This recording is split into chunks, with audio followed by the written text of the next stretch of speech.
প্রক্রিয়ার যে জটিলতার কথা বলা হয়েছে, এটা বাঙালিকে হাইকোর্ট দেখানো হচ্ছে। আমার প্রশ্ন হলো, সেটা যদি অবৈধ হয় তাহলে আপনারা প্রজ্ঞাপন জারি করলেন কেন? তাহলে প্রথম অপরাধ তো নিশ্চয় আপনারা প্রজ্ঞাপন জারি করে শপথ গ্রহণের জন্য বলা হলো, আমরা প্রস্তুতি নিলাম, পরবর্তীতে আপনারা রিট করে আবার এটা বন্ধ করে দিলেন। তাহলে আমরা কি ভাববো না যে আপনাদের অধীনে অবাধ সুষ্ঠু নিরপেক্ষ নির্বাচন আদৌ সম্ভব কিনা? আজকে যে ষড়যন্ত্র আমাদের বিরুদ্ধে শুরু হয়েছে, আমরা লক্ষ্য করেছি যে 300 আসনে যারা প্রার্থী খুঁজে পায় না, তারাই আজকে বিএনপির বিরুদ্ধে ষড়যন্ত্র করছে।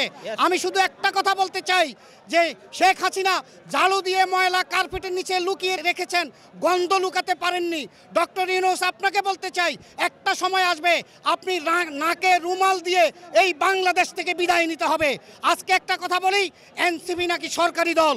আমি বলতে চাই, এই এনসিপি যদি সরকারি দল হয়, আজকে তারা যেভাবে অন্যায় অবিচারের সাথে জড়িত হচ্ছে, আমি জানি না এই বাচ্চা শিশুদের অবস্থা, আমি জানি না তারা আজকে কি করছে। যেই বয়সে তাদের স্কুল কলেজে বই খাতা নিয়ে যাওয়ার কথা ছিল, তারা আজকে বাংলাদেশের মন্ত্রিত্ব চায়, তারা আজকে রাষ্ট্রের সুবিধা চায়। এটা বাংলাদেশের জনগণ কখনোই মেনে নেবে না। আমরা এই ষড়যন্ত্র মোকাবেলা করে প্রস্তুত। 17 বছর যেই গণতন্ত্রের জন্য সংগ্রাম করেছি, 17 বছর যেই ভোটের অধিকারের জন্য সংগ্রাম করেছি, আজকে সেই ভোটের অধিকার যারা লুণ্ঠন করবে, আমরা আজকে সংগ্রাম শিখেছি, আমরা যুদ্ধ শিখেছি।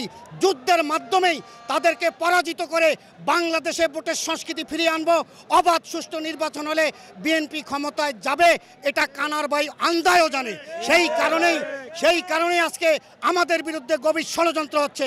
সেই ষড়যন্ত্র মোকাবিলা করার জন্য বাংলাদেশ জাতীয়তাবাদী দল সারা বাংলাদেশ প্রস্তুত রয়েছে।